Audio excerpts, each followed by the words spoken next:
Organizing total compensation and benchmarking data. Organizing your offer data makes negotiation simpler. Here are the learning outcomes for this video. By the end of the video, you should 1. Understand how to use a table to organize your offer data. 2.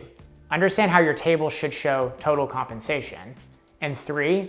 Understand how to add benchmarking data to your table. Let's get started. Let's walk through an example of how you should organize your offer data. Let's pretend that you're offered a job as a financial analyst at a large company in Dallas, Texas.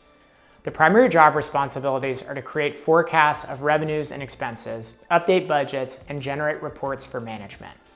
You'll also perform financial analysis on standalone projects, such as evaluating the purchase of new equipment. Here's the comp and benefits details from your offer. The salary is $75,000 per year with an opportunity to earn a 10% bonus based on company and individual performance. The company will automatically contribute 5% to your 401k every year and will match an additional 3% of your contributions. The company's matching contributions will not vest until you've worked 3 years at the company. The offer didn't say anything specific about health insurance, but you were able to get a summary of the health insurance plan and cost sharing from your offer contact. The annual cost for the health insurance premiums is $12,000, and the employer pays 100% of that. There was also some information in the offer about other benefits like life insurance and parking. There's a lot of data in your offer that needs to be organized. I think the easiest way to organize it is to put it into a simple table made up of columns and rows. The bottom of the table should clearly show you how all the rows add up to equal the total compensation for the offer. Here's how the table would look for this offer. You'll notice I added a notes column that explains each row a bit more.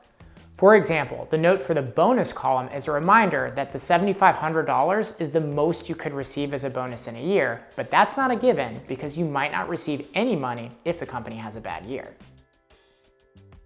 After you've organized your offer data in the table, add your benchmarking data in new columns. You can see in this table that 3 different sources were used to benchmark your financial analyst offer. The first source was a website, Indeed.com. The second was career services at your university.